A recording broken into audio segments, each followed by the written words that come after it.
Hi everyone.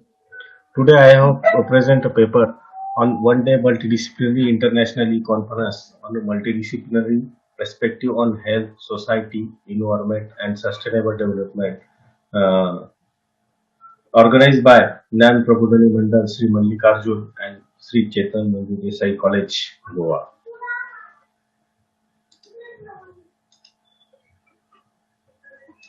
My paper title is Rainfall Distribution and Coefficient of Variation in Marathwada region on the Maharashtra state 19, 1905 to 2015. Abstract. The rainfall this region is low and its distribution is also found to be uneven. The present research paper has been studied the distribution of rainfall in Marathwada region from 1905 to 2015 and the coefficient of variability on rainfall. Keynote of the paper: rainfall distribution, annual rainfall, coefficient of variability, and annual. Introduction. Aurangabad division is the one of the administrative division of the state of Marathwada and is called also Marathwada region. The annual rainfall of the study region varies from the year 1905 to 2015 and found decrease in 2015 compared to previous decades.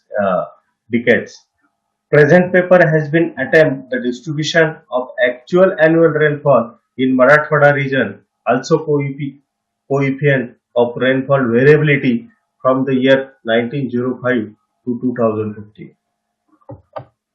Objective of the paper: the study the distribution of actual annual rainfall from the year 1995 to 2015 to study the main rainfall and coefficient of variation in Marathwada region from 1905 to 2015. Data source and methodology. Rainfall data is called from India Meteorological Department, Pune. Main rainfall is equal to total yearly rainfall divided by total months.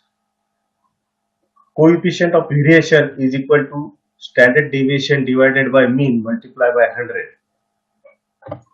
Study region. Marathwada region is located in Maharashtra state and coefficient in between the 17 degree 36 minute 40-second north to 20 degree 36 minute 45 north latitude and 74 degree 36 minute 46 second is to 78 degree 25 minutes and 19 east longitude. Actual annual rainfall is Marathwada region 1905 to 2015. Year 1995 actual rainfall is 505.9 millimeter and its mean is 42.16. 1915 is 1001.6 millimeter and mean is 83.47, and this all data is show the actual rainfall of the previous year and mean of the previous year. This 1995 is the highest mean of this database, 1995.94 mean, and the 2015, yes, 2000, sorry, 1905 is the lowest rainfall of the study area. Is actual annual rainfall is 505.9 millimeter. Its mean is 42.16 millimeter. This graph has also showed the actual rainfall and mean of the actual rainfall. Coefficient and variation of rainfall of Marathwada region. Main rainfall, standard deviation, and coefficient.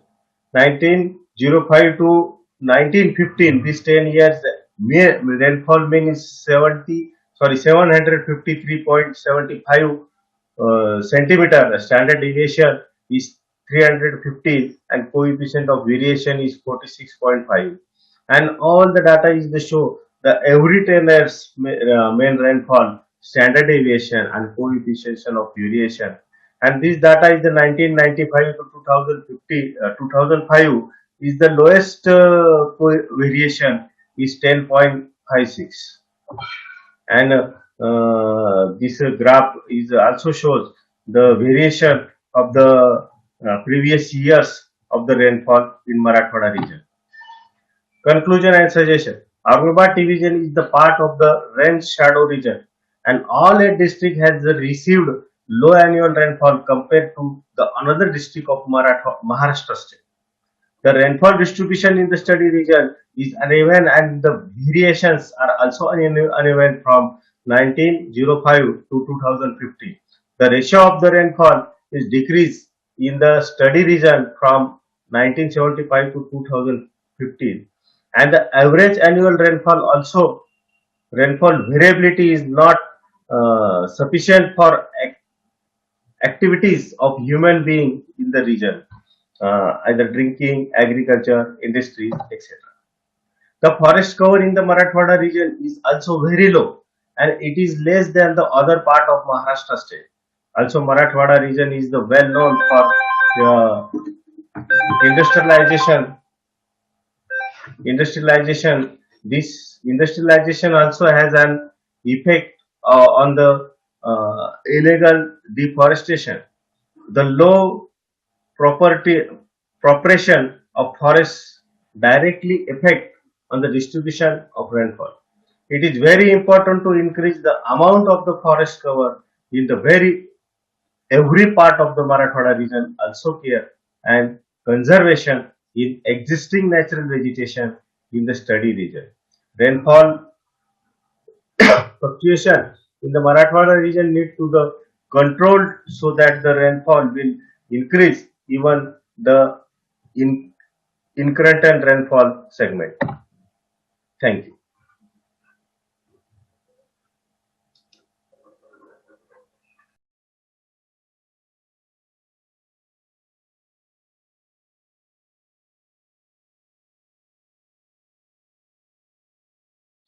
Hello everyone. Paper title Assessment of Primary Health Center Services, a case study of tribal area of Akola Tahsil, Ahmednagar district, Maharashtra. Paper presented by Sandeep Nanasaheb Deshmukh, Sangamner College, Sangamner, and Dr. Ravindra Zaibai, Head, Department of Geography, Savitribai Phule, Pune University. Health is wealth. Human resource plays a vital role in the economic development of any country. The quality of the human resource depends on their health conditions. Health is a public right and it is the responsibility of government to provide it. It is also includes health planning in which improved health services are to be planned and implemented.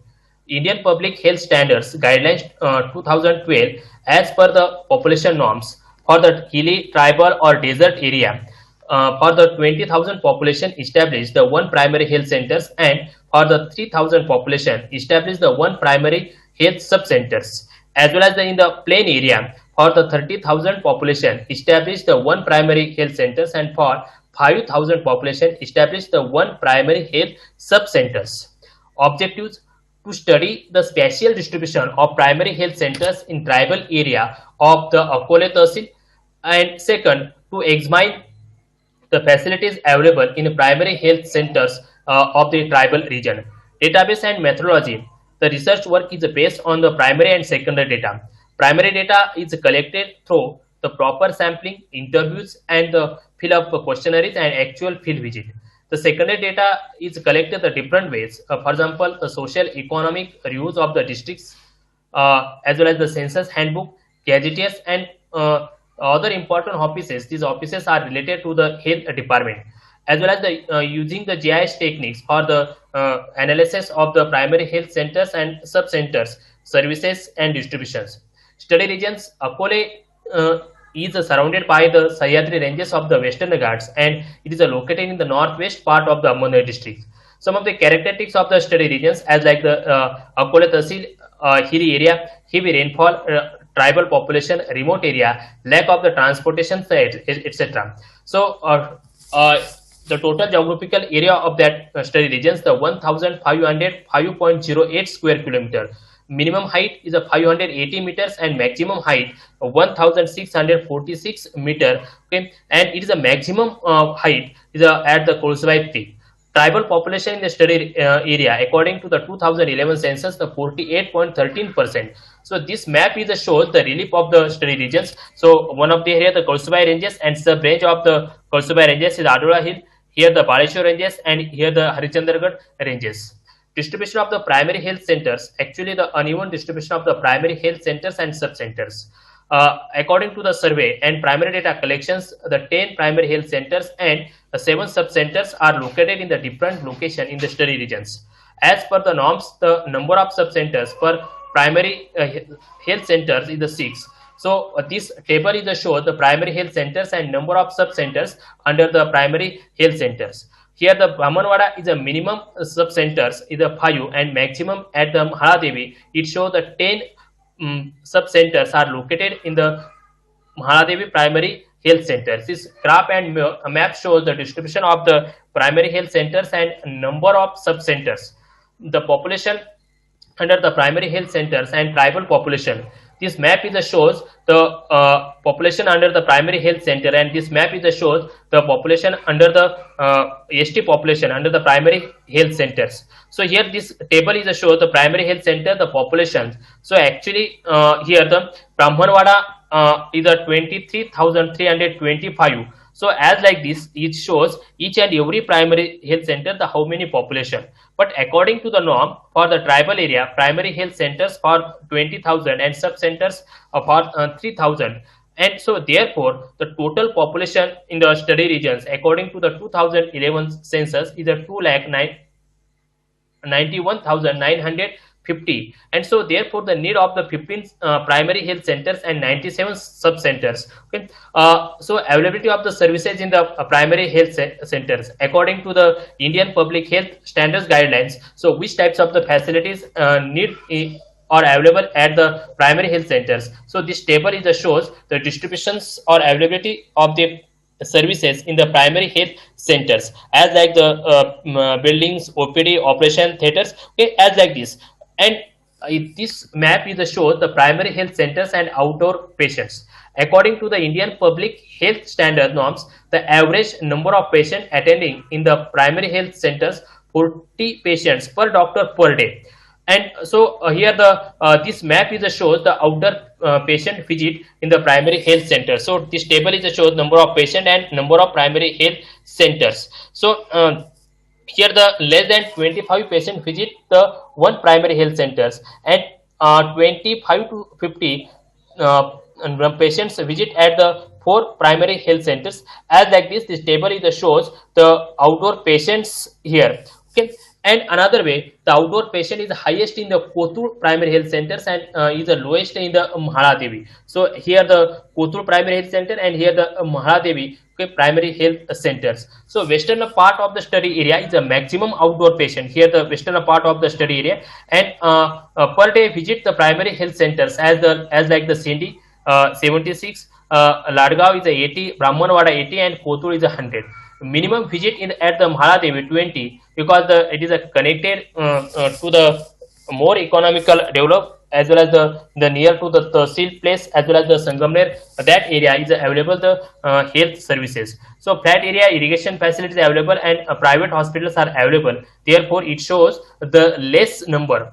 So this map is shows the primary health centers and bed facilities. So according to the Indian Public Health Standard norms, the minimum 6 beds are required each and every primary health centers. So number of beds and number of primary health centers, this table is shows, and this map is shows the distribution or available of the bed facilities in the primary health centers.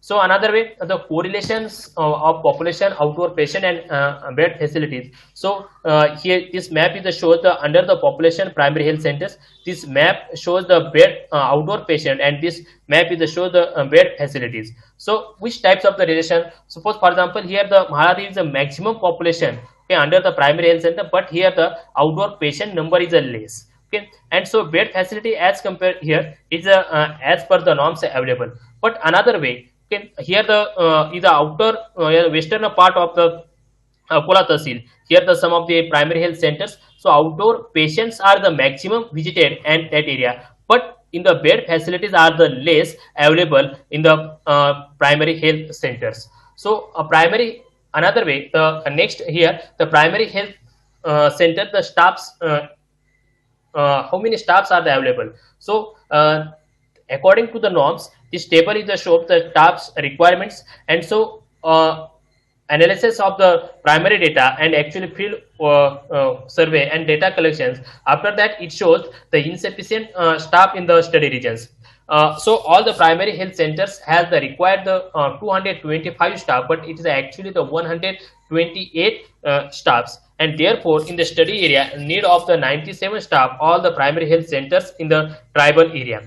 So last point, the conclusion and suggestion. As per the population norms, lack of the primary health centers and require the more than 5 primary health centers and 27 primary health sub-centers. Therefore, they establish the new primary health centers and sub-centers with the help of the population norms. Suitable location for the primary health centers as like the Sugao, Pimpalgaon, Nakvinda, and Samsepur and Pandre. These are the ideal locations for the establish the new primary health centers. Next time, the overall picture in the study area is a shortage of the human resources in all the primary health centers. So total study area need of the 225 staffs required, but actually the 128 staff available. Therefore, need of the 97 staff all the primary health centers in the tribal area of the Akola Tahsil. The urgent need of this primary health centers is to appointment the suitable personnel where it is lacking, as well as the provide the basic amenities provided to the staffs. There is also need to provide the adequate facilities and equipment for the existing primary health centers, as like the availability of the beds, staff quarters, availability of the wards, building for sub-centers. To ensure the regular availability of the doctors for the rural primary health centers, government should make rural or tribal service as a compulsory, but with the proper amenities of the part of the medical officers. The primary health centers are very important in the tribal area for the tribals, but there are the many problems in the healthcare services. So the tribal people suffer from the health problems. Okay, here the thank you.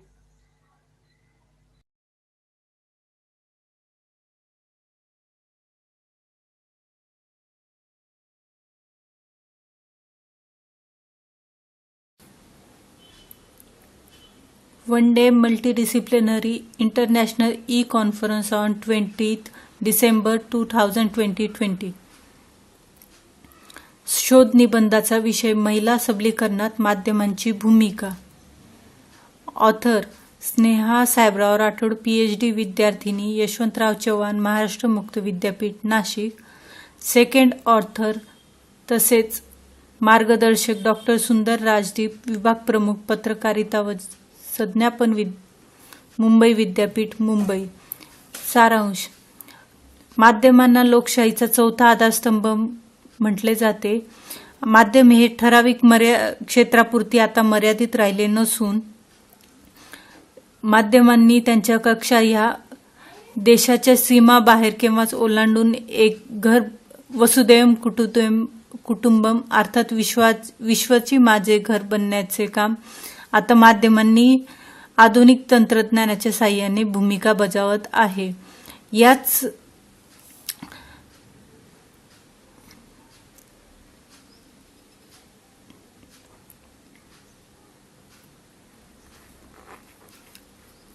याच अनुषंगाने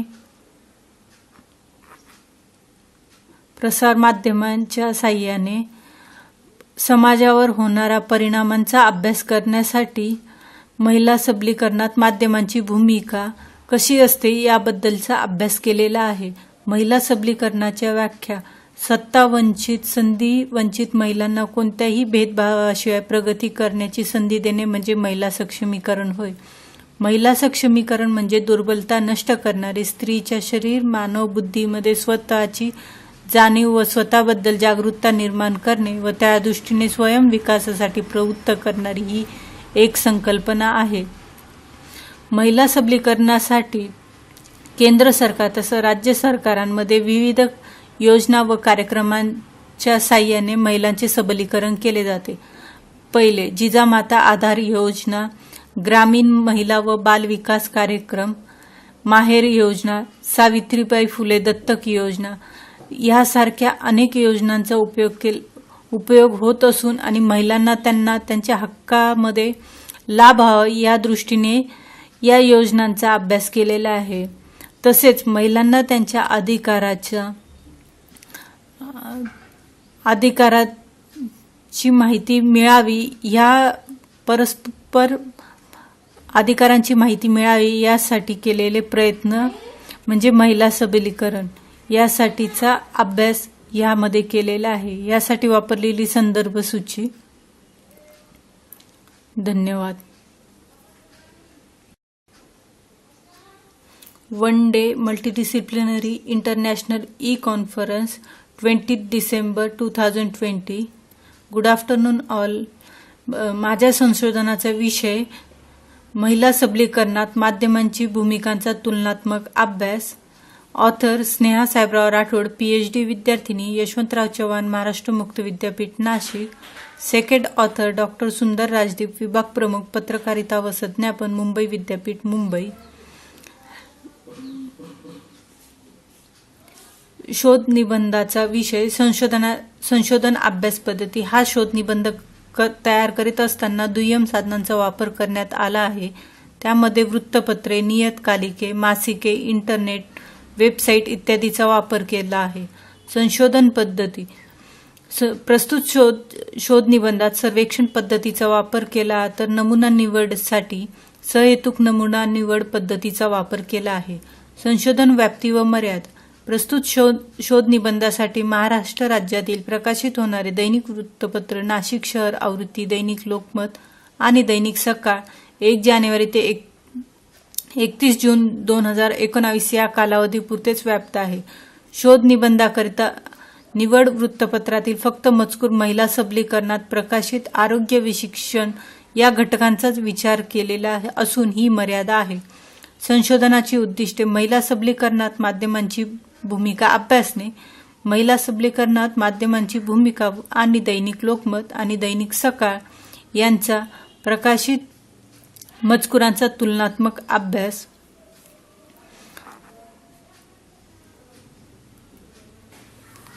कोष्टक. एकूण 6 महिन्यामध्ये जानेवारी ते जून आरोग्य सबलीकरणासाठी दैनिक लोकमतमध्ये 6, जानेवारीमध्ये 6 तर शिक्षण सबलीकरणासाठी 7 असे एकूण 13 मजकूर प्रकाशित केला. तर दैनिक सकाळमध्ये आरोग्य सबलीकरणासाठी 7 तर शिक्षणासाठी 6 असे एकूण 13 सबलीकरण म्हणजे हा जानेवारी महिन्यात दोघांचाही मजकूर समप्रमाणात प्रकाशित झाल्याचा दिसून येतो. सदर कोष्टकांचे विश्लेषण, कोष्टक निष्कर्ष आणि अंतिम निष्कर्ष. आंतरराष्ट्रीय व राष्ट्रीय स्तरावर महिला सबलीकरणासाठी योजना राबविल्या जातात. महिला सबलीकरणाचा पैलू अभ्यासले आहेत.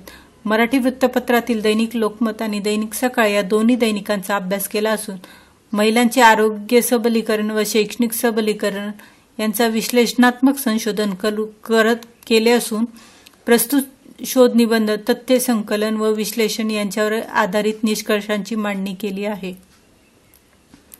संदर्भ सूची. धन्यवाद.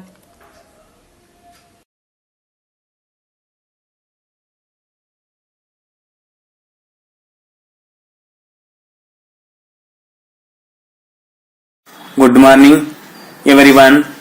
I am Tippirudrappai, research scholar, Department of Economics, Sahyadri Arts College, Shivamogga, from in Karnataka. I am going to present paper entitled on economic valuation of water resource pollution in Karnataka, a study. Abstract. Karnataka ranks 9th in terms of population in the country. Water resource pollution has emerged as an area of concern in rapidly growing cities in state. Water pollution is the contamination of water bodies. This form of environmental degradation occurs when pollutants are directly indirectly discharged into water bodies without an advocate treatment to remove harmful compounds. Introduction. Water resources provide a diversity of service which is vital for human well-being and poverty elimination. On the other hand, water pollution weaknesses and deteriorate naturally the ecosystem that support human health, food production and industrial growth. Objectives of the study. The present objective of the study on the research article are first one, to study the concept of water resource pollution. Second one, to analyze the river water pollution in India general and Karnataka in particular. Third one, to study the impact of river water pollution in Karnataka.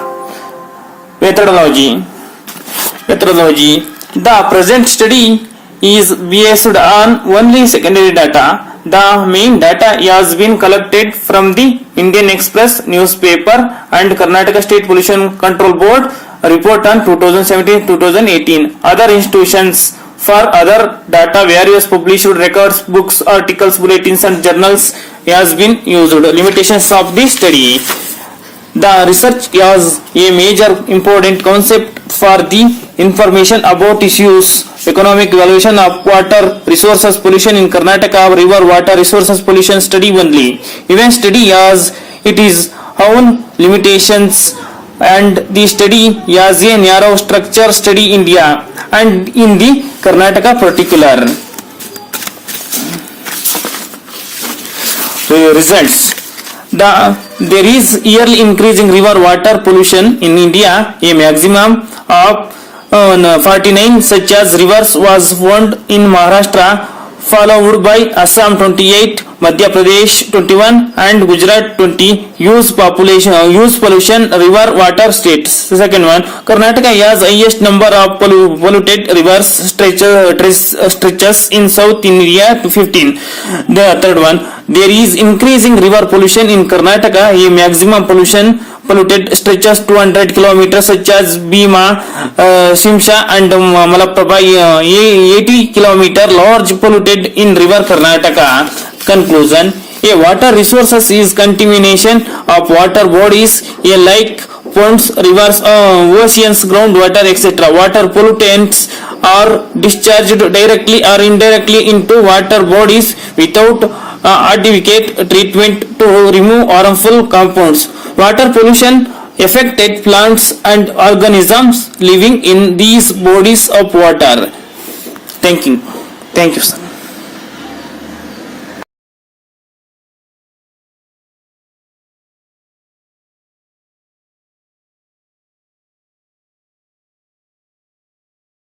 नमस्कार, मी Urmila Khot, महिलांकरिता beauty parlour कौशल्य संपादन एक संधी या विषयावर paper सादर करत आहे.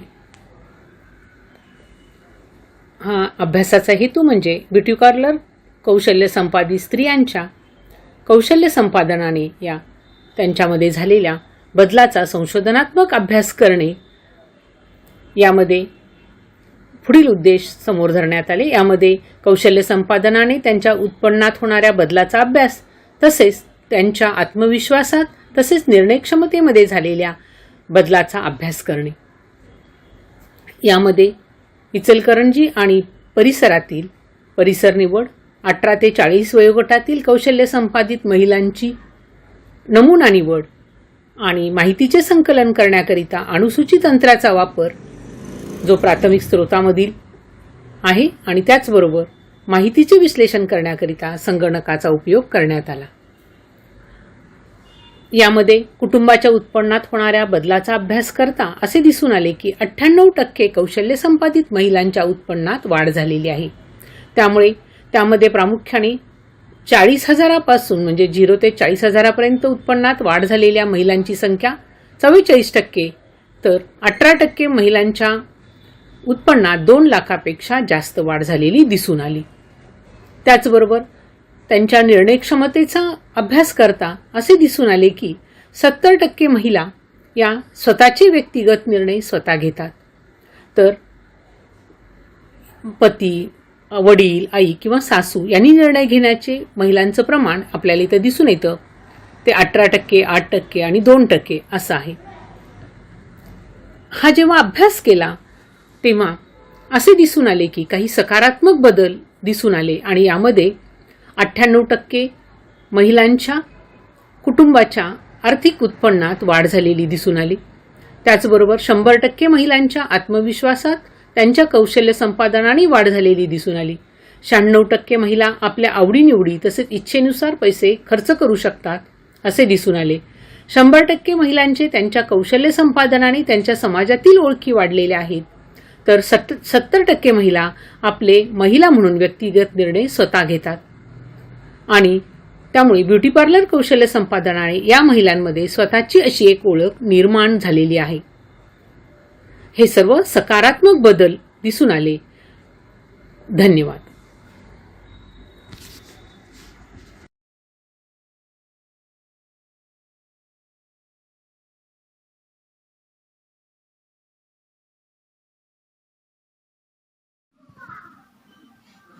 Hello everyone.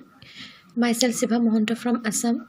Here I am going to present my paper. The title of my paper is Gender Inequality Among Minority Peoples of Botodoba, Factors and Remedies. For this paper, my main concern is to find out the factors for gender inequality among minority peoples of Botodoba and highlight the remedies to tackle this problem. And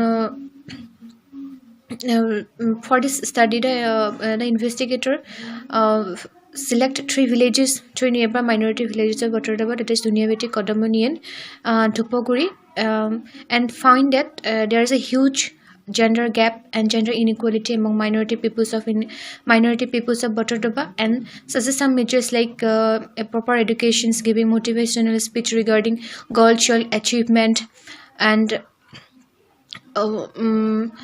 stop early marriage. In fact, all of this go in vain if people don't change their mindset, and if the people change their mindset regarding women, this gender inequality could be eradicated to a great extent. Thank you and good night.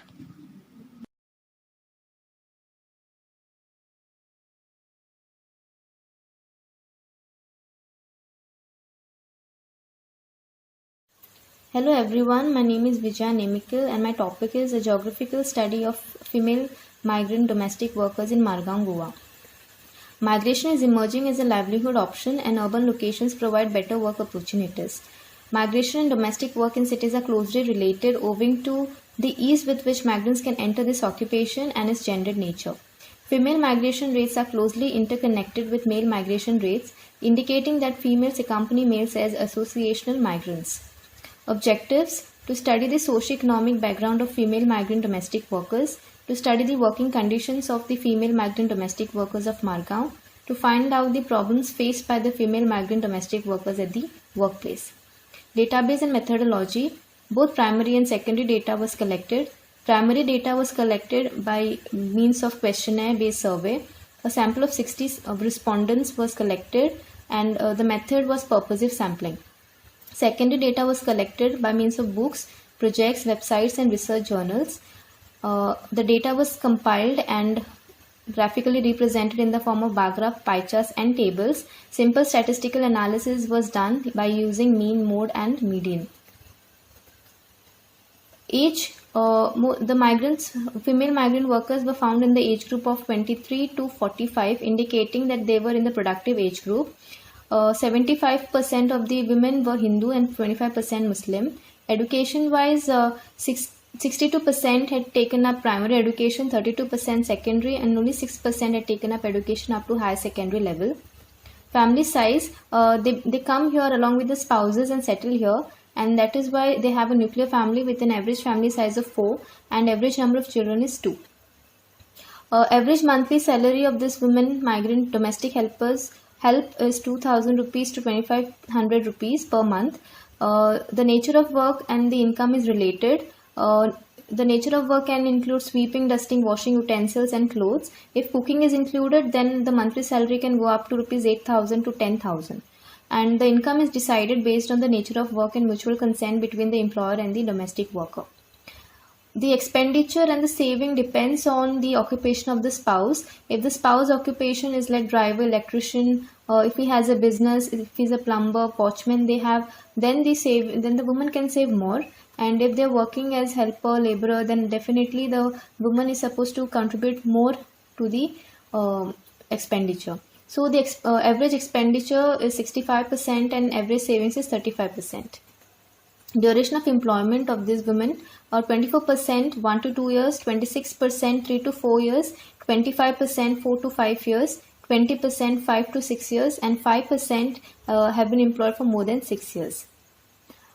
Most of the women migrants are from Karnataka, followed by Maharashtra, then Uttar Pradesh, Bihar, and Madhya Pradesh. The reasons for migration is better standard of living, better employment opportunities, and better wages at the place of destination.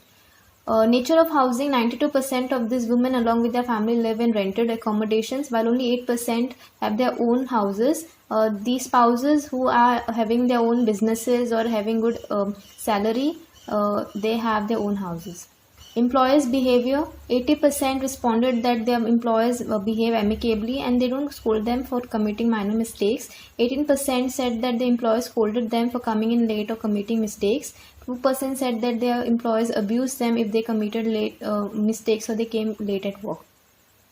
In terms of caring, 18% respondents said that they were given refreshment every day. 26% of them said that they were provided refreshment occasionally, while 56% said that they weren't provided any refreshments. Problems faced by these women migrants, 80% of the female migrant domestic workers were not facing any major problem as such, and they were satisfied with the working conditions. 20% migrants did have some problems.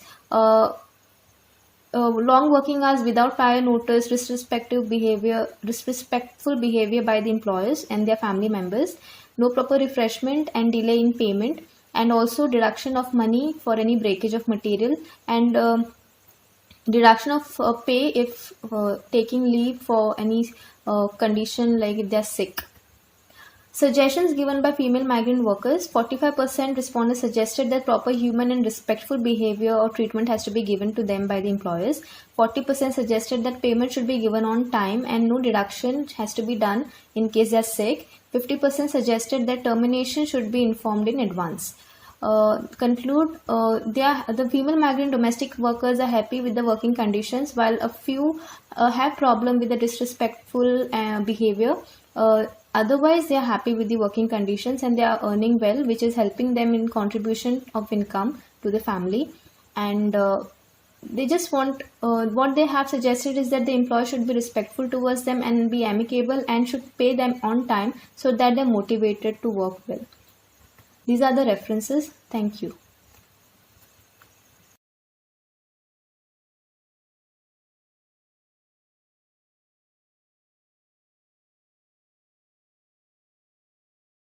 To all the dignitaries and the delegates. I am Vidya Sagar. I, along with Dr. Janardhan, we are presenting a paper on agro-based industries, issues and problems. What is an industry? Industry is a group of companies which produce same or similar products, can be called as industry. Then what are agro-based industries? Agro-based industries are the industries which depend upon majorly on agriculture as their raw material and try to process them and make them as finished goods. Then what are the examples of agro-based industries? As we all know, agriculture, mining, forestry, grazing, fishing and hunting are the examples of agro-based industries. Agro-based industries, there is a mutual understanding of primary and secondary sectors. How they are related? Secondary sector covers manufacturing and industry sectors as well as food manufacturing, whereas the first primary sector covers agriculture. There is a relationship between primary sector as well as secondary sector. So these are the things that we can focus on. Why agro-based industries are essential? Agro-based industries are very much essential to develop India. Agro-based industries, they try to solve the problems of poverty and unemployment. Even they also stop the number of people migrating from rural area to urban area. They try to reduce that gap. What are the problems are being faced by agro-based industries? There are various problems that are being faced by agro-based industries. They can be classified as inappropriate project appraisal, delay in getting the bank finance, lack of warehouse and cold chain facilities, lack of industrial research and development, location disadvantages, and labor shortage in rural areas. So when there are problems, there has to be ultimately solutions. What are the solutions that we can provide? See, breaking the middleman between the farmer and the producer. Here the middleman is getting profited rather than the farmer. The next one is banks has to lend the loans which are for lower interest. The final conclusion is the farming community, agro process sectors, banking institutions and the government, they have to align their policies so that agro-based industries are well developed. And when there is a alignment between all these four institutions like farming community and agro processing sectors and banking institutions and the government, then there will be real alignment. Thank you for giving this opportunity.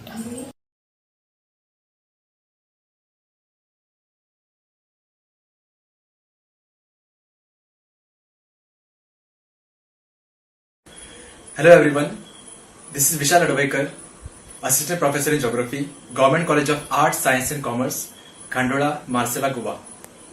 I will be presenting before you Plant Biodiversity and Ecocultural Assessment of Sacred Groves in Kankon Taluka. The key idea is developed based on Sustainable Development Goal 15 titled as Life on Land. My research area belongs to the tiny hamlets of Kankon Taluka like Badde, Kuske, Avdi and Saturli. These hamlets are closely associated with scheduled tribe population who has been considered as a forest dwellers. The entire livelihood based on a local pristine forest known as Dano, a kind of sacred grove. Sacred grove possesses soul traits in it, which makes locals have belief in each system with the holistic mindset by maintaining discipline in the belief of a deity. It results in the conservation of sacred forest attached to the deity of a temple. The present study is based on selected objectives to have a fine understanding about cultural influence in the conservation of sacred groves and their plant diversity. To study the tradition, folklore, legends associated with the sacred groves, with special focus was given for the Kankon Taluka, to explore the possibility of incorporating traditional knowledge of nature conservation into modern system. The compiled table indicates rich species diversity among existing plant species, along with the dominance of species like Navati and Kuire at Baddedano, Navati and Bala at Kuskedano, Bala, Gibo and Zambul at Avdano, and Paikepan contains a single species of 16 varieties and thus provides a less diverse index for the last case study, that is Paikepan. The major cause of less species diversity is that it is actually easy access to this particular sacred grove, though this particular sacred grove is located along the road line. It also makes a clear view about more the number of species generally has a high diversity, and the low number of species with more access to humans has shown low diversity existence. In conclusion, there are few recommendations as outcome. These small studies are as follows: thorough survey of sacred groves, eco-restoration of selected groves, identification of volunteers for conservation and maintenance, management of locally collected seeds, documentation of traditional plants. These are my references.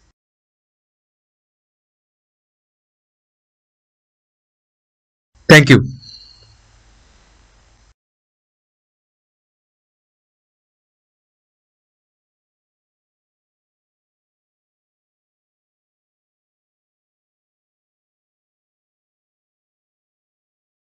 Hello. My paper is on to study service quality, customer satisfaction and loyalty of hospital industry in Goa. The purpose of this paper is to investigate service quality, customer satisfaction and loyalty in hospital industry in Goa. It depicts the healthcare services, patient satisfaction and loyalty based on demographics such as age, gender, income, education and marital status.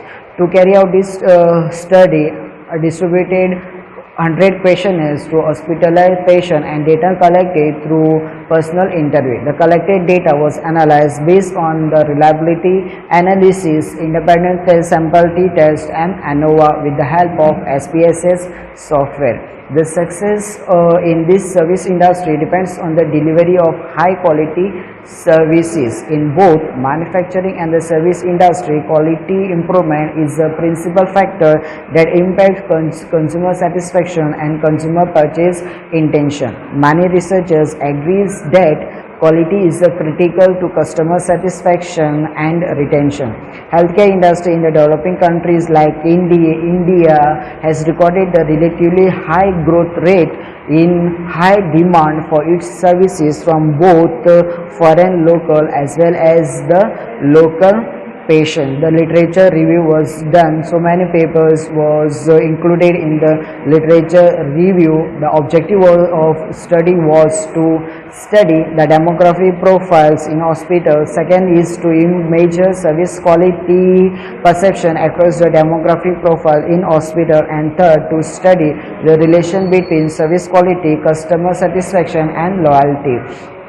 After doing analysis, I found that there is a difference in the service quality, customer satisfaction and the loyalty. Those customers are satisfied to the hospital services and benefits, they are loyal towards the particular hospital. So finally in the result, I can say that the service quality is a direct path and is a factor that significantly affects the customer perceived value. The healthcare services conditions, quality conditions in the private as well as the public hospitals are trying to improve better quality services and contributing an affirmative role with a specific and goal to attract and sustain the customers. An important influence that can be made from this study is that assurance, empathy and tangibility matter little to the patient, since he or she depends heavily on the treating physicians in the developing country.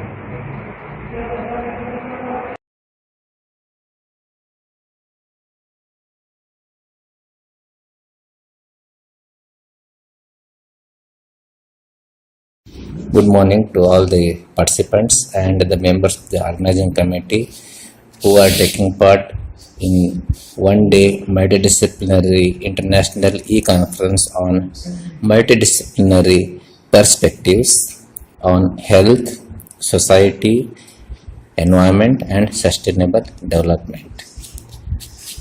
I, Dr. C.P. Hiramat, Department of Geography of Sri Mallikarjun and Sri Chetan Manju Desai, College of Arts and Commerce, Karnakona, Goa, wishes to present views on milk cooperative societies, some issues of sustenance that are being just faced by the members of the societies in Karnakona Taluk.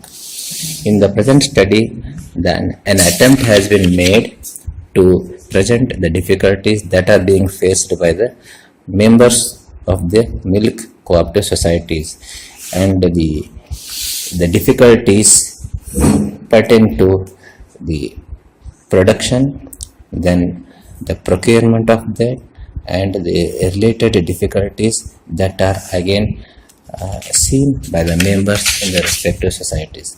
The diversity is in case of the quantity of the milk, the traveling distance, and reaching that one in both the sessions, morning as well as afternoon sessions, and the schemes that are being framed are again not so benefiting the some of the members. More so, the women members who are highly involved in the milk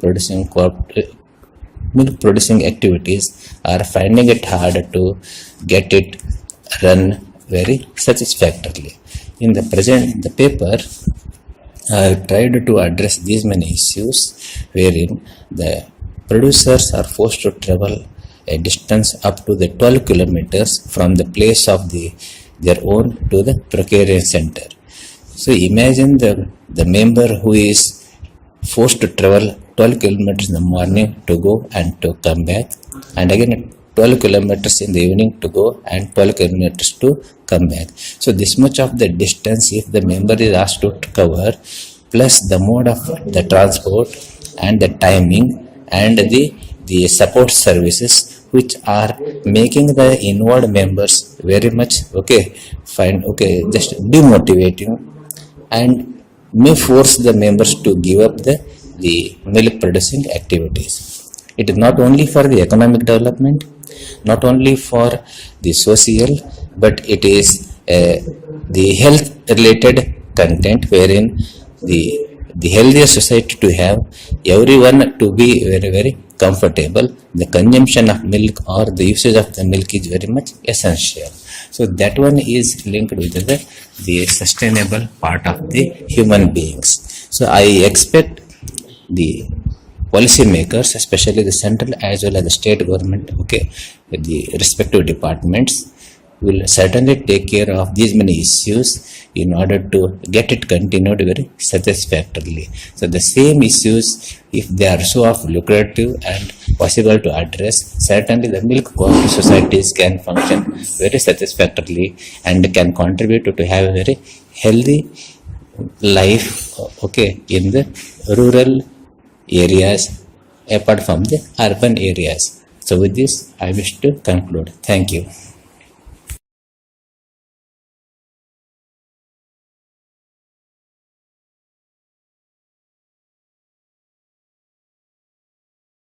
And I am going to present a topic on corollary of human capital investment on living standard.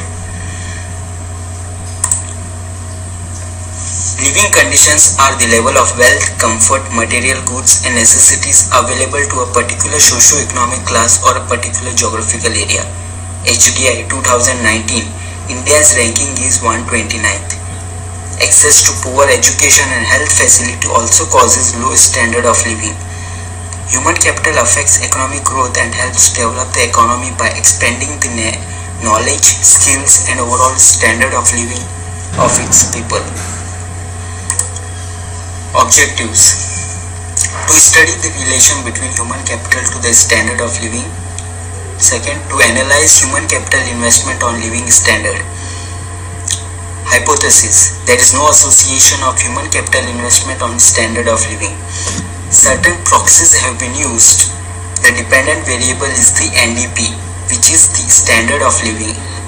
Whatsoever it is been criticized in many ways, but let us assume that NDP is dependent can be called as standard of living, and in turn the independent variables like education and health affects in the long run and in the short run over the period of time on standard of living. Establishing a link. It is very difficult to measure living standard. Living standards measure our material welfare. Standard of living is subject to income in most cases, which in turn depends on good health and education in the long run. Hence, in short, living standard subject and linked to human capital. The better the human capital is, the better the standard of living of the people in the country. When compared to developed countries, it is clear that there exists high human capital and thus higher standard of living. Human capital investment and living standard.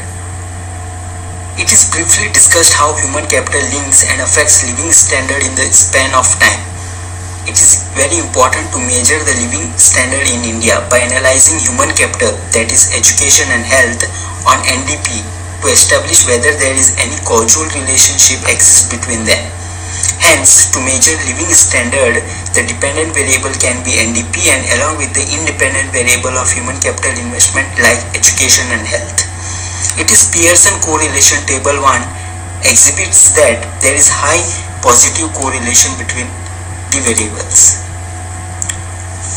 Table 2 and Table 3 states that there is at least one co-integration in the long run process. Hence, we can run a ARDL bond test, autoregressive distributive lag model, to see how it affects in the long run. Table 4, long run causality. Health is not significant, but in the case of education, it is significant. It states that investment in today education, its yields are going to be get in the future. In terms of table number 5th, short-run causality, it states that adjustment EC, that is error correction, it states that the deviation required or the speed of adjustment from long run deviation to the short run deviation.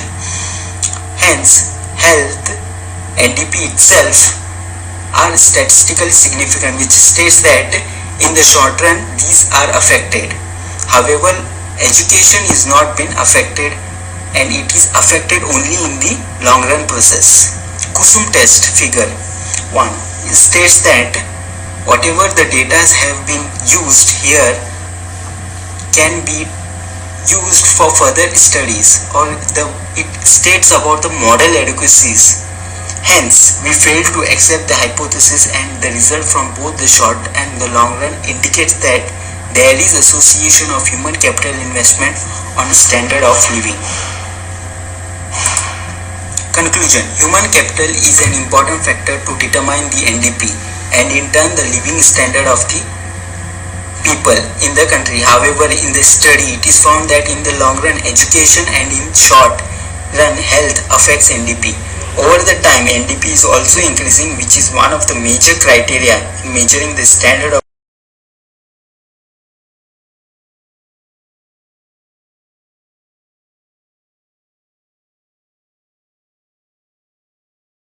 Hello, good day everyone. Respected dignitaries, organizers of the Multidisciplinary International Conference, I am presenting paper on prospects of commercial horticulture in North Goa prior to 2011, a geographical perspective. I am Dr. Dadapir M. Jakati, Associate Professor in Geography, St. Xavier's College, Mopsa, Goa. Famously, Goa is known as tourism paradise. Goa is tiny emerald land situated well on the west coast of India. Tourism industry has been growing day by day, year by year, and now we see that the state is experiencing peak growth in tourism industry. Agriculture is one of the major economic activities of people of the Goa, contributing about 6% of GDP. In recent years, agriculture is on decline due to trends in urbanization, affecting both horticulture and agriculture, diverting from primary to secondary occupation. Therefore, there is need for promoting horticulture for the growth of the economy. Horticulture is a traditional occupation of Goa. The recent developments in industrial, trading, commercial activities and tourism industry has enabled to study the growth of horticulture, which provides a linkage between industrial and commercial activities, eventually leading to the development of the state economy. This topic will enable me to have greater emphasis on the detailed study of horticulture and other aspects in North Goa.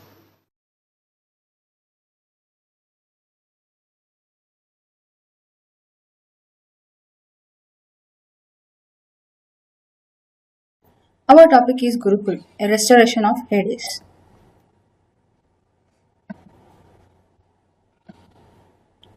The timeline of education in India started all the way from Vedic period till the modern education system. The system of corporate education has become a business for many. The focus is more on mugging up and reproducing the same in the examination. Focus is more on the marks rather than on the subject. There is no concern for the values or ethical values or the moral values, which is negatively influencing not only on the students but also on the society. Whereas the Gurukul system of education has actually developed a strong bonding between the students and the teachers. It creates a learning mechanism and to respect, have faith, moral and ethical values, and an attitude to have respect and towards the relationships. It focuses on the self-learning as well as it has a flexible learning mechanism which enhance the out-of-box thinking. For which we have made an empirical analysis using the Google Forms in which we got 26% of male participants and 74% of female participants, in which there are students, parents, teachers, comparents and teachers. The main objective behind this is to compare and contrast between the contemporary learning mechanism with that of the Gurukul way of learning. Considering the ancient contemporary with the ancient contemporary and future learning with a new approach towards the hybrid learning mechanism at schools with a flexible learning system.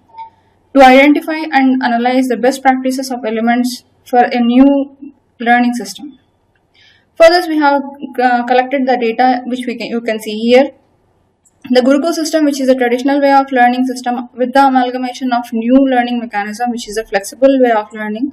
We got few more responses and where you can see this. And among these are the major preferences in Gurukul system which we got. So the 100% of the responses we got are they are interested more in the flexible learning mechanism as well as they are interested in taking a sport or a hobby.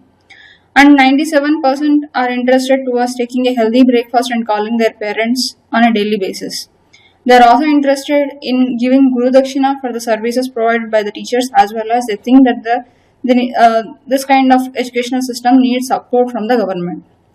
On the whole, this analysis proves that the majority of the participants are interested in Gurukul because of the hybrid mixture of traditional way of education with that of the contemporary boarding mechanism and flexible system of learning, which is a futuristic way of learning imbibing moral and ethical values. So the recommendations are Gurukul's way of learning is beneficial not only for the students, teachers and parents but also for the welfare of the future generation. There is a lot of research scope that needs to be focused on this aspect. The government should also take initiative in bringing back the olden glory for making the golden future of the next generation. Thank you.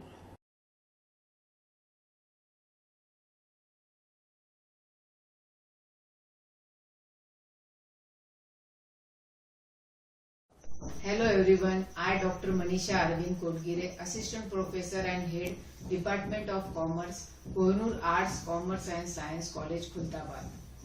Today's my topic is to COVID-19 mental health in hospital, quarantine and isolations people. The objective of my study is to understand the mental health in hospital quarantine people. COVID-19 has a spread across the country. However, many countries declare a complete lockdown. The government banned travel and social gathering on March 2020. The Indian government ordered 21 days nationwide lockdown and extend it 6 to 10 times, limiting total population to 1.3 billion. Although this often the primary step, short-term lockdowns, isolation and social distance can also have long-term consequences including anxiety, depression, psychological stress as well as symptoms of stress and disorder. Government of India in effectively supporting the healthcare response to COVID-19 pandemic in the country. One of the foremost concerns emerging from the different aspects of COVID-19 is its impact on mental health. In present study, discuss the mental health issues related to hospital isolation and quarantine. The mental health issues of people in quarantine. Quarantine in the constant of the people understood the strict isolation imposed on a person to prevent the spread of the disease. However, there is a need to clarify the term social distancing, which has become a word in the wake of the COVID-19 pandemic. The term social distancing is actually it should be understood a psychological distance without any emotional distancing. The word quarantine and social distancing are being taken as some kind of fortune rather than as prevention measures. Despite all, the people are feeling unsafe without going to quarantine. Due to a misunderstanding the term social distancing, they are hiding their travel history and symptoms. At the same time, normal people are gathering positive patients as the criminals of the society. That is the drawback of the concept of social distancing. In January 2020, the World Health Organization declared the outbreak of a new coronavirus disease, COVID-19, to be a public health emergency of international concern. WHO started there is high-risk COVID-19 spreading to the countries around the world. In March 2020, WHO made the assessment that COVID-19 can be characterized as the pandemic. How WHO and public health authorities around the world are acting to contain the COVID-19 outbreak. The message for people in isolation in hospital: stay constant, maintain your social networks, try as such as possible to keep your personal daily routines and create new routines of circumstances changes. If health authorities have recommended limited your psychological, physical, psychological contact to contain the outbreak, you can stay connected via telephone, email and social media or video conference, etc. During time of stress, and pay attention to your own needs and feelings. Engage the healthy activities that you enjoy and find relaxation. Exercise regularly. Keep regular sleep routines and eat healthy food. Keep things in perspectives. Public health agencies and experts in all countries are working on the outbreak to ensure that availability of the best care of those affected. Thank you for giving me this opportunity. Thank you very much.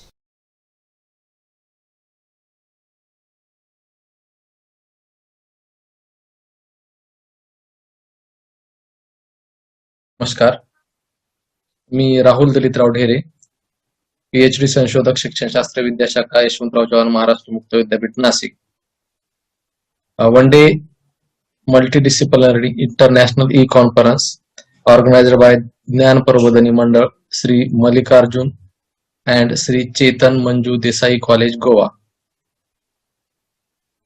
माझ्या शोध निबंधाचा विषय आहे विशेष शाळेतील शिक्षकेतर कर्मचारी व दिव्यांग मुलांचे पालक संप्रेषण अभ्यास. प्रस्तावनेमध्ये दिव्यांगासाठी 1952 मध्ये मुदलियार माध्यमिक शिक्षण आयोग व 1964-66 मध्ये डॉक्टर कोठारी आयोग या दोन आयोगाने दिव्यांगांसाठीच्या विशेष शाळेसंदर्भामध्ये काही शिफारसी केलेल्या आहेत, त्या या प्रस्तावनेमध्ये दिलेल्या आहेत. विशेष शाळेतील दिव्यांगासाठी विविध पदावर शिक्षकेतर कर्मचारी कार्यरत असतात. शिक्षकेतर कर्मचारी व दिव्यांग मुलांचे पालक यांच्यामध्ये काही अंशी संप्रेषण घडत असते. या संप्रेषणामुळे दिव्यांग मुलांसोबत कसे वागावे, कसे बोलावे, त्याचप्रमाणे त्यांच्या आवडीनिवडी संदर्भात शिक्षकेतर कर्मचारी व पालक यांना परस्परांकडून अप्रत्यक्षरित्या माहिती मिळत असते. या माहितीचा फायदा शिक्षकेतर कर्मचारी व पालक यांना दिव्यांग मुलांसोबत दैनंदिन वर्तन करताना कसा होतो याचा शोध प्रस्तुत शोध निबंधातून घेण्यात आलेला आहे. या शोध निबंधाची उद्दिष्टे: शिक्षकेतर कर्मचारी व दिव्यांग मुलांचे पालक यांच्यात होत असलेल्या संप्रेषणाचा शोध घेणे. नंबर 2, शिक्षकेतर कर्मचारी व दिव्यांग मुलांचे पालक यांच्यातील संप्रेषणाचा हेतू स्पष्ट करणे. परिकल्पना: शिक्षकेतर कर्मचारी व दिव्यांग मुलांचे पालक यांच्यात होत असलेल्या संप्रेषणाचा दिव्यांग मुलांच्या समायोजनावर कोणताही परिणाम होत नाही. संशोधन कार्यपद्धती. संशोधन पद्धती: प्रस्तुत संशोधनासाठी सर्वेक्षण पद्धतीचा वापर करण्यात आला आहे. संशोधनाची जनसंख्या व नमुना निवड. नाशिक शहरातील शासनाची मान्यता असलेल्या मतिमंद विशेष शाळेतील 10 शिक्षकेतर कर्मचारी व त्याच विशेष शाळेतील दिव्यांग मुलांचे 10 पालक यांची संभाव्यतर आधारित स्तरीय यादृच्छिक नमुना निवड पद्धतीने नमुना म्हणून निवड करण्यात आली आहे. माहिती संकलनाची साधने. संशोधनाचे उद्दिष्ट क्रमांक 1 व 2 साठी मुलाखत सूची या माहिती संकलन साधनाचा वापर करण्यात आला आहे. माहिती विश्लेषण. मुलाखतीच्या माध्यमातून पालक व शिक्षकेतर कर्मचारी यांना प्रश्न विचारून माहिती संकलित करण्यात आली आहे. शिक्षकेतर कर्मचारी व पालक यांच्या संप्रेषणासंदर्भात तक्ता दिलेला आहे. यामध्ये शिक्षकेतर कर्मचारी, पालक यांचे शेकडा प्रमाण दिलेले आहे. आणि दुसरा टेबल क्रमांक 2 मध्ये शिक्षकेतर कर्मचारी व पालक यांच्यात संप्रेषण घडत असलेल्या बाबी दिलेल्या आहेत आणि त्यांचे शेकडा प्रमाण दिलेले आहे. निष्कर्ष. विशेष शाळेतील शिक्षकेतर कर्मचारी व दिव्यांग मुलांचे पालक यांच्यात संप्रेषण होते. नंबर 2. शिक्षकेतर कर्मचारी व दिव्यांग मुलांचे पालक यांच्यात दिव्यांग मुलांच्या आरोग्याची काळजी, अडचणी व प्रश्न याबाबत संप्रेषण होते. नंबर 3. शिक्षकेतर कर्मचारी व दिव्यांग मुलांचे पालक यांच्यात दिव्यांग मुलांच्या स्वच्छतेविषयी व शाळेच्या सुट्ट्या आणि सुरुवात याबाबत संप्रेषण होते. नंबर 4. शिक्षकेतर कर्मचारी व दिव्यांग मुलांचे पालक यांच्यात संप्रेषणाचा हेतू दिव्यांग मुलांच्या वर्तनात बदल घडवून आणणे हा होता. नंबर 5. शिक्षकेतर कर्मचारी व दिव्यांग मुलांचे पालक यांच्यात दिव्यांग मुलांच्या शासकीय योजना संदर्भात संप्रेषण होत नाही. शिफारशी. 1. विशेष शाळा प्रशासनाने दिव्यांग मुलांच्या पालकांसाठी आरोग्यविषयक मार्गदर्शन शिबिरांचे आयोजन करावे. नंबर 2. दिव्यांग मुलांच्या पालकांना कोणत्या बाबी सांगाव्या याबाबत शिक्षकेतर कर्मचाऱ्यांना मुख्याध्यापकांनी मार्गदर्शन करावे. धन्यवाद. या शोध निबंधाच्या अनुषंगाने काही प्रश्न व सूचना असतील तर त्या मेलवर पाठवाव्या. धन्यवाद.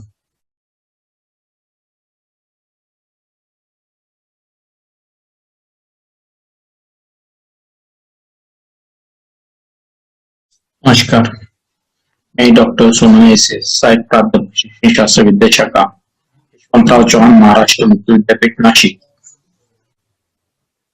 एक दिवसीय आंतरविद्याशाखी आंतरराष्ट्रीय कॉन्फरन्सच्या निमित्ताने आयोजित ज्ञान प्रबोधिनी मंडळ श्री मल्लिकार्जुन आणि श्री चेतन मंजू देसाई कॉलेज गोवा यांनी जी थीम ठेवलेली आहे multidisciplinary perspective on health, society, environment and sustainable development, या थीमच्या अनुषंगाने जी सब थीम आहे सोशल सस्टेनेबिलिटी, त्या विषयाच्या अनुषंगाने मी माझा विषय मांडतो आहे शाश्वत विकासासाठी जीवन कौशल्य शिक्षण. शाश्वत विकासासाठी जीवन कौशल्य शिक्षण या विषयाचा विचार करत असताना सर्वप्रथम प्रश्न उपस्थित होतो की शाश्वत विकास कशाला म्हणायचं. प्रत्येक व्यक्तीला असं वाटतं की चांगलं मानसिक आरोग्य असायला पाहिजे, चांगलं शारीरिक आरोग्य असायला पाहिजे, चांगलं व्यक्तीचं व्यक्तिमत्व त्या ठिकाणी विकसित व्हायला पाहिजे. आणि ही सगळी जी प्रक्रिया आहे ही निरंतरपणे चालू असण्याची प्रक्रिया आहे, त्याला शाश्वत विकास त्या ठिकाणी. आणि हे जर आपल्याला साधायचं असेल तर त्या ठिकाणी जीवन कौशल्य त्या ठिकाणी पार पाडतात. म्हणून जीवन कौशल्य शिक्षणाचा अर्थ देखील आपल्याला समजून घेणं या ठिकाणी महत्वाचं ठरतं. जीवन कौशल्याचे शिक्षण म्हणजे व्यक्तीच्या स्वतःच्या मानसिक, शारीरिक व सर्वोत्कृष्ट क्षमतांचा वापर करून त्याच्या व्यक्तिमत्वाचा विकास करणे म्हणजे जीवन कौशल्य शिक्षण. थोडक्यात सांगायचं म्हणजे जीवन कौशल्य शिक्षण म्हणजे सामाजिक मार्गाने जीवन सुखी, समाधानी, यशस्वी होण्यासाठी दिले जाणारे शिक्षण. राष्ट्रसंत तुकडोजी महाराजांनी देखील जीवन कौशल्य शिक्षणाचा पुरस्कार त्या ठिकाणी ग्रामगीतेमध्ये केलेला आहे. या विषयाच्या अनुषंगाने उद्दिष्ट आहे जीवन कौशल्य शिक्षणातील मूलभूत कौशल्याची ओळख करून देणे, शाश्वत विकासासाठी जीवन कौशल्य शिक्षणाचे महत्व स्पष्ट करणे, जीवन कौशल्य शिक्षणात अध्यापकाची भूमिका त्या ठिकाणी स्पष्ट करणे. या विषयाच्या अनुषंगाने जी संशोधन पद्धती आहे ती म्हणजे दस्तावेज अनालिसिस मेथड. जीवन कौशल्य शिक्षणातील मूलभूत जी कौशल्य या विषयाच्या अनुषंगाने समोर येतात म्हणजे सोच आणि सुसंवेदना, समस्या निराकरण, निर्णय क्षमता, परिणामकारक संप्रेषण, व्यक्तीमधील आंतरसंबंध, व्यक्ती परस्पर संबंध, सृजनशील विचार, चिकित्सक विचार, भावनांचे समायोजन, ताणतणावाचे व्यवस्थापन. या विषयाच्या अनुषंगाने जे काही थोडक्यात निष्कर्ष आलेले आहेत ते मी मांडण्याचा प्रयत्न करतो. जीवन कौशल्य शिक्षणातून अध्ययनार्थीला स्वतःमध्ये क्षमतांची माहिती होते. जीवन कौशल्य शिक्षणातून अध्ययनाचा भावनिक, वैचारिक, सामाजिक विकास होतो. जीवन कौशल्य शिक्षणातून ताणतणाव विरहित जीवन जगण्याची मदत होते. जीवन कौशल्य शिक्षणातून परिसरातील विविध घटकांची किंवा नवीन परिस्थितीची अध्ययनार्थीला समन्वय साधण्याची कौशल्य प्राप्त होते. जीवन कौशल्य शिक्षणातून सुखी, समाधानी, आनंदी व यशस्वी जीवन जगण्याची दिशा मिळते. थोडक्यात म्हणजे जीवन कौशल्य व शाश्वत शिक्षणातून व्यक्तीचा शाश्वत विकास त्या ठिकाणी होत असतो आणि शाश्वत विकासात त्याचे व्यक्तिमत्व हे समतोल आणि विकसित समतोल व्यक्तिमत्व त्या ठिकाणी विकसित होतं. या निष्कर्षातून जे काय 2 शिफारशी मांडलेल्या आहेत त्यामध्ये अध्यापनातून जीवन कौशल्य विकासावर भर देण्यात यावा. अध्यापकांनी विविध अध्यापन पद्धती व तंत्रे यांचा आपल्या अध्यापनात वापर करून अध्ययनार्थी जीवन कौशल्य रुजवावे. या विषयाची मांडणी करीत असताना वेळेच्या अभावी पूर्ण विषय सविस्तरपणे मांडता आलेला नाही. आपले काही प्रश्न, शंका असतील तर आपण निश्चितपणे त्या मला विचारावेत. धन्यवाद.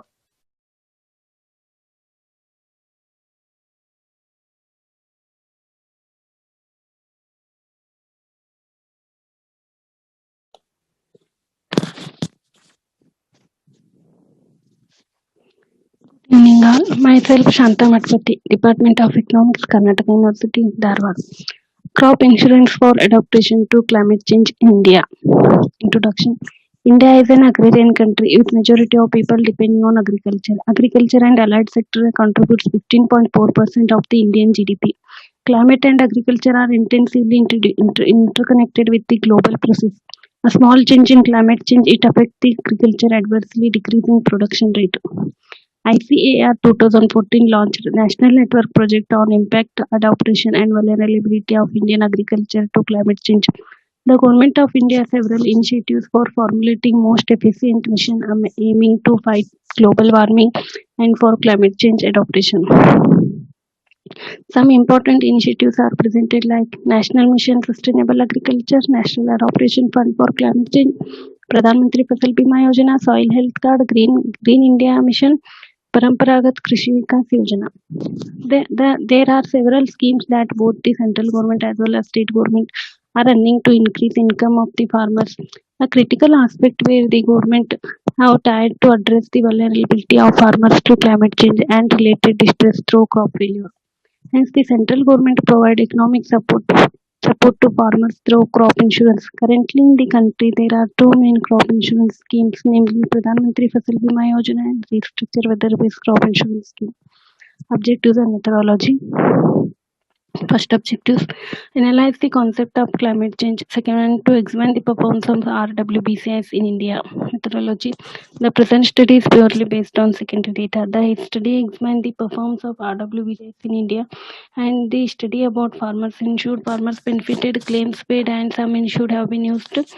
The data is collected for the period of 2016 to 19, that is 3 years RWBCS data in India. Result and discussion. Table on restructure weather-based crop insurance scheme in India during 2016 Kharif to 2018-19 Rabi.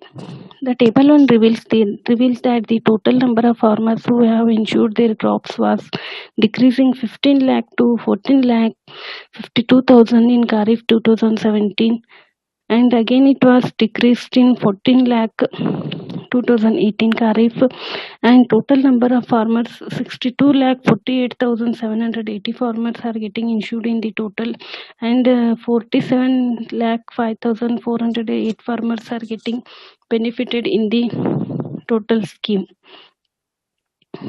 Conclusion. It is essential to take crop insurance scheme for farmers to reduce the adverse effect of unpredicted climate change. Performance of RWBCS is directly affected by the farmers' economic condition were improved at the time of crop failure. RWBCS aims to mitigate the hardship of the financial losses due to crop loss resulting from adverse weather condition relating to rainfall, temperature, wind, humidity, etc. Thank you.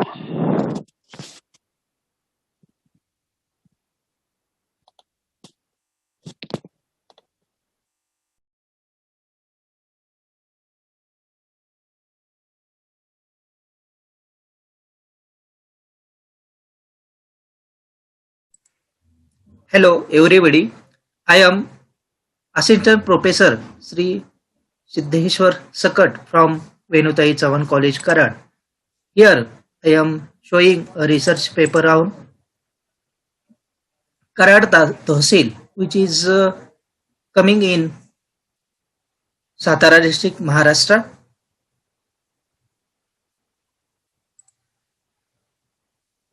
Here I am Sri S.J. Sakat and my PhD guide, Professor Dr. S.P. Jodge, Professor and Head from Chhatrapati Shivaji College, Satara, Maharashtra. Here I am introducing a research paper or presenting a research paper on Karad Tahsil, which is a very useful for us. This paper is on educational facilities available in Karad Taluka. So I am here try to present a research paper on educational facilities in Karad Taluka. education is a basic need for us. Education is a basic need like as a shelter, food, etc. So here I am giving a means of education. What is a means of education? Education means the acquisition of knowledge, skills, information, values, beliefs and habits of human being. In this way, there is a very important thing that formally education is commonly I have divided into some stages such as playgroup, kindergarten, primary school, secondary higher school, colleges, it means senior colleges, and university, and after that apprenticeship. Education is one of the greatest gift to mankind or human being. So in impact of education, people are make self-awareness.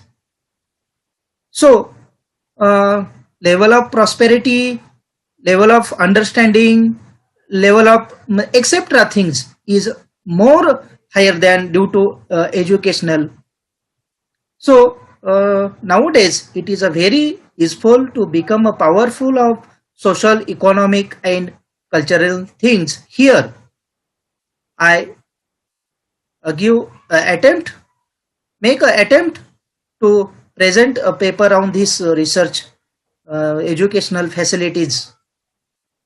Next, objectives. Objectives are given here to study the international educational clusters and institutes in Karad Taluka, to study the distribution of educational facilities in Karad Taluka. Clusters means it is a aggregation of some centers which is related to institutional societies, and these institutional societies are distributed all over in Karad Taluka. In which place these institutes are distributed, that's I am here I present educational facilities in Karad Taluka. Data collection and methodology. In it, I have used some methods for research. Field visit. This is a primary source of obtaining information, and secondary data I have collected from UDIS center. For primary collection of data, I have visited a field work or study area, and secondary data collected from UDIS center of Karad Panchayat Samiti Karad.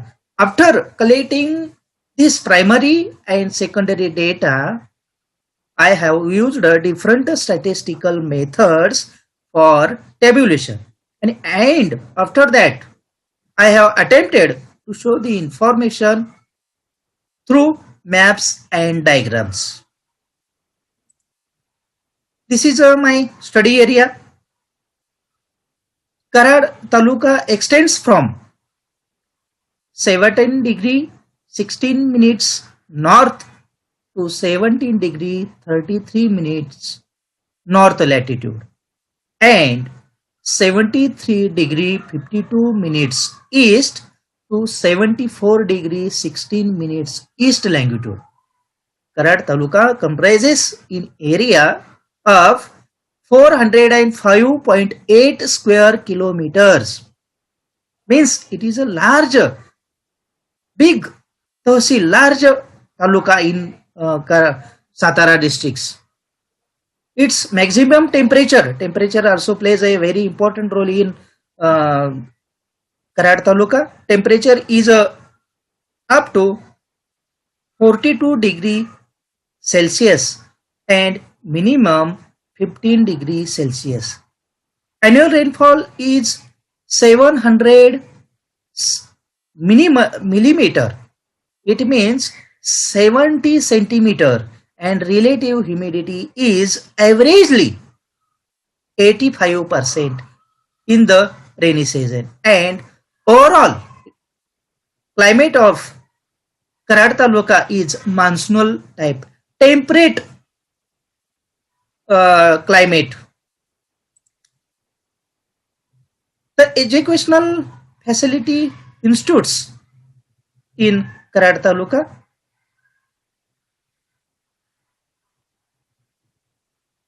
in Karad city and Karad Taluka has various educational societies, and it has a number of primary schools, secondary schools, senior colleges, professional colleges, teacher training colleges, etc. In senior colleges, there are so many arts, commerce, science colleges. In professional colleges, it comes engineering colleges, teacher training colleges, some engineering colleges such as Karad Government College of Engineer, and pharmacy colleges. Some technical colleges are coming in these professional colleges. Teacher training colleges also play a very important role. With these educational facilities, students gives hostel and boarding facilities in Karad Taluka. That's why in Karad Taluka, educational facilities are very important, and gathering here these facilities in Karad city and in Karad Taluka. Some institutes having educational institutes having Rayat Shikshan Samstha, Swami Vivekanand Shikshan Samstha, Sri Shivaji Education Society, which is Swargiya Yeshwant Raoji Chavan Sahib. This is he is a founder member of this institute. Late Jayant Rao Bhosle Education Society, Shikshan Prasarak Mandal Karad, Premalatai Education Society, Government College of Engineering, Polytechnic, Pharmacy, and ITI. Dr. Daulat Rao Ayer Education Society, Sri Sant Krapa Education Society, Dada Sahib Mokashi Education Society, Krishna Institute of Education. Medical colleges are also available in Karad Tehsil. In these societies, educational societies play a very important role for the development and progress of Karad Taluka. Here, now I am showing educational distribution of educational facilities in Karad Taluka. In which year? In 2011. In this year,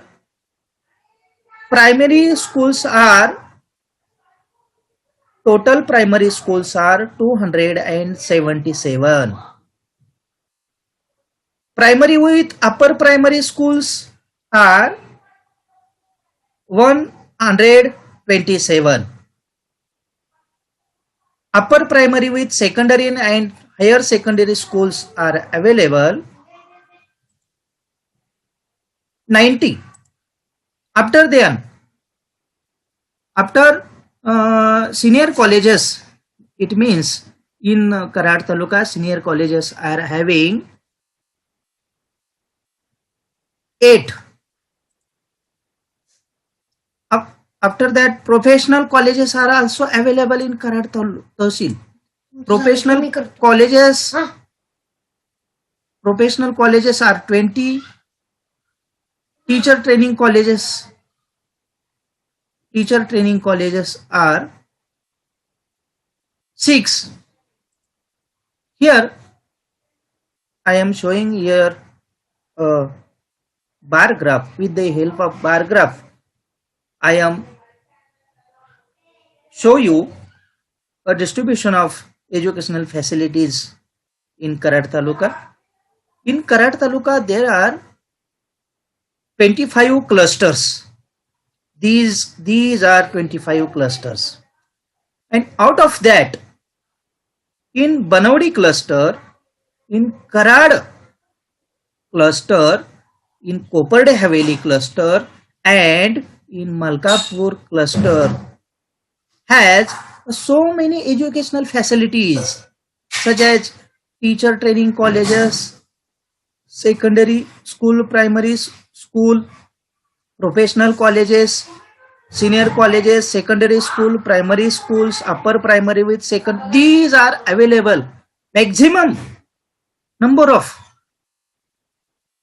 in Banawadi, Karad, Koparde and Malkapur. In these 4 clusters having maximum educational facilities. In 2018, there is a normally changes are seeing. In that year, total 258 primary schools, 126 primary with upper primary schools, 143 upper primary with secondary and higher secondary schools, 8 senior colleges. It comes arts, commerce and science colleges. Professional colleges is 25 and teacher training colleges are 6. With the help of this bar graph, also in that year, Banawadi, Karad, Koparde Haveli and Malkapur, in these 4 clusters having more educational facilities, because Banawadi, Karad, Koparde and Malkapur cluster are more populous than other cluster. That's why a number of educational facilities are gathered here, and here I show you a maximum distribution of educational facilities in Karad Taluka. These are a description of both of 2011 and 2018. In that year, which educational facilities are comes under in maximum level. Conclusion. Here I am, after searching many things for educational facilities, here I am concluded some things. There is a lack of clean, sanitary and pure drinking water in primary section, as well as maximum in primary section. Maintenance of primary school as well as secondary and higher secondary school is not done in properly and time to time. In study region, I have found that buildings are not available for schools. In senior colleges and professional colleges, and also in teacher training colleges. Teacher training colleges means arts, commerce and science colleges. There is some important problems are seeing that many times teacher do their strikes for salary. In the study region, there are permanent unaided schools and colleges. Due to this problem, they do not appear have made progress in such schools and their colleges. In study area, there is a high proportion of professional colleges than senior colleges and teacher training colleges. It means that there is a requirement of people, of student, or there is a need of basic need of professional colleges. In this way, I am here presenting in shortly research paper. Now I am trying to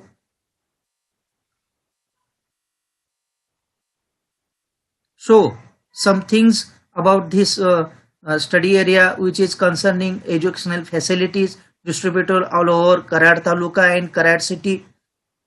Thank you.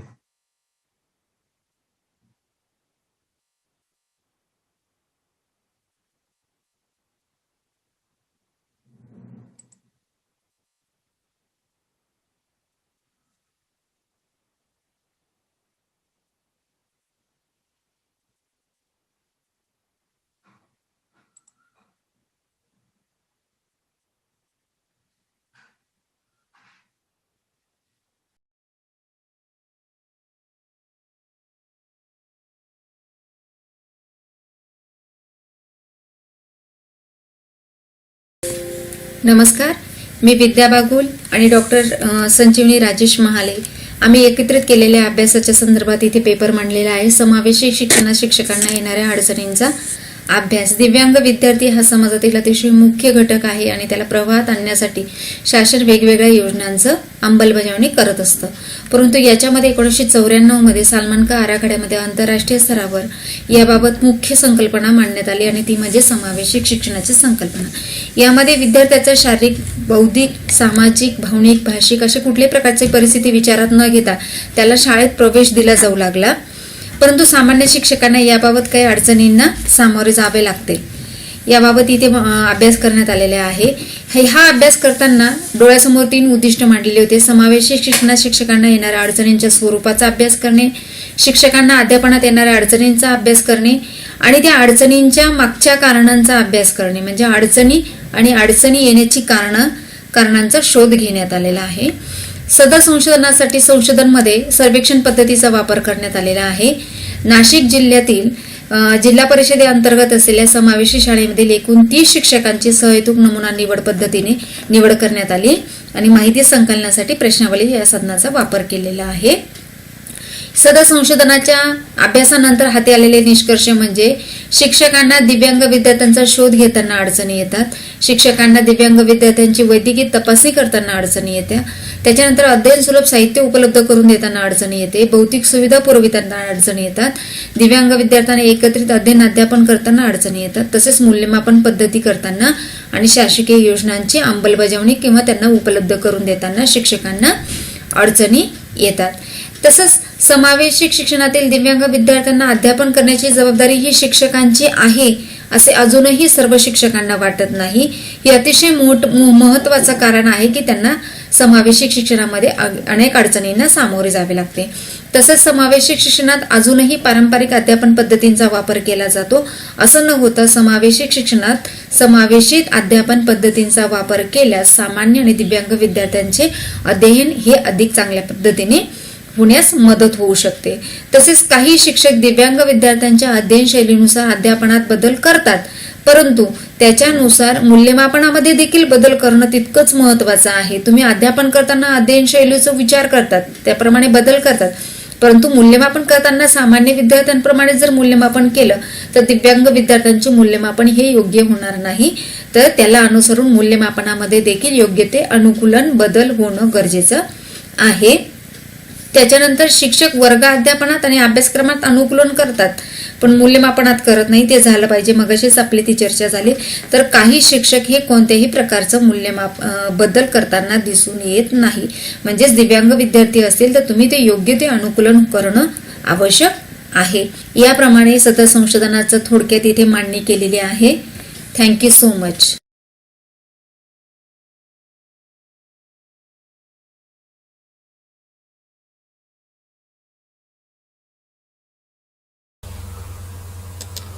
Hello everyone, myself Anand Web, Assistant Professor in Geography at DPM Sri Mallikarjun and Sri Chetan Manju Desai College, Kanpur, Goa. My research paper topic is climatic disasters and displacement of people in India. As we all know, the nature is an ever-changing phenomenon and it causes many extremities, and these extremities are either climatic or geophysical or maybe anthropogenic in origin. This extremism leads to cause disasters, which are sudden, adverse, unfortunate, extreme events which causes great damage to human lives as well as plant and animal life. Most of these disasters are climatic in origin and caused by change in the climate, which is a variation and shifts in weather condition over space and time of different scales and magnitude, resulting into change of climatic type. Such disasters, which are caused by climate, leads to displacement of people on a large scale, and this phenomena is referred to be environmental migration or climate migration. The rationale behind the present study is that India is one of the most populous countries in the world, and it is one of the most disaster-prone region as well. Most of the disasters that are happening and occurring in India are climatic in origin, and therefore there is a need to understand the occurrence of these climatic disasters with reference to the vulnerability of people to such incidences. The objectives of the current study includes identification and occurrences of climatic disasters with a scale and frequency, and also understand and relate the displacement of people with these occurrences of climatic disaster to understand the future trends of preparedness. The methodology followed here is the data was obtained from the secondary sources from the publications of national and international organization. And the data obtained, which was available online, was utilized to analyze through statistical methods to fulfill the objectives of the study. As we all know that there are many extremities and disasters happening across the world, and most of them are climatic in origin.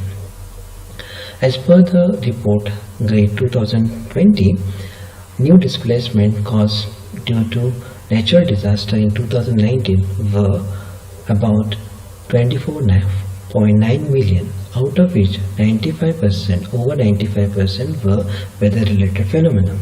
Among these weather-related phenomena, storms caused maximum displacement of 54.39%, flood was responsible to cause the displacement for 10 million people, wildlife caused the displacement of 0.5 million people. Most of these displacement occurred in East Asia, Pacific and South Asia, and South Asia alone accounted for 9.5 million, which is 38.15% of the world total. In case of India, the total number of the new displacement were 5.2 million in 2019, which is 52.8% to South Asia's total and 20.19% to the global total. In the study period of 2018 and till 2019, the maximum number of displacement took place in 2012, that was 9.11 million, and in case of 2008 it was 6.66 million, 5.30 million in 2009, and 5.02 million in 2019. With reference to the world, about 31.69% of displacements were recorded in India to the world total, and in case of 2012 it was above 30%. In the years 2008, 2014, 15 and 18 and 19, the displacement in India were in the proportion of 15 to 20% to the world total. The displacement caused in India were mostly of climatic in origin, and among the climatic disasters, floods and cyclones has caused the maximum damage. As India accounts for many floods in a year, and these are mostly caused due to monsoonal extremity, silted rivers, large-scale deforestation as well as cyclonic storms. India is also witnessing minimum 5 to 6 cyclones every year, out of which 2 to 3 are severe in nature, and that is also responsible for killing as well as displacement of large number of people. Heat waves, cold waves, droughts and other climatic incidences are also happening, leading for large-scale displacement of people. With the IPCC projection of 1.8 degrees centigrade increase in the temperature by the end of century at a minimum level, such kind of incidences will increase, and therefore there is a need to prepare ourselves for these disasters. The probability of the climatic extremity is very high, and Since there is an increase in the greenhouse gases and the emissions, so occurrences will be more in the near future. Since there is no national policy and the legal institutional framework to address these issues of internally displaced people, the situation is very bleak, and therefore there is a need to improve upon the situation. As per the recommendation to improve the condition, that we need to have the policy and legal framework to deal with the internally displaced people for their safety and security, and also we need to have a campaign to convert the open spaces into green cover so that carbon sequestration can be done and the groundwater recharge can also be improved. At the same time, now it is required to enhance the availability of clean energy sources for larger public gain, and there should be assistance given to develop non-conventional energy sources. Thank you.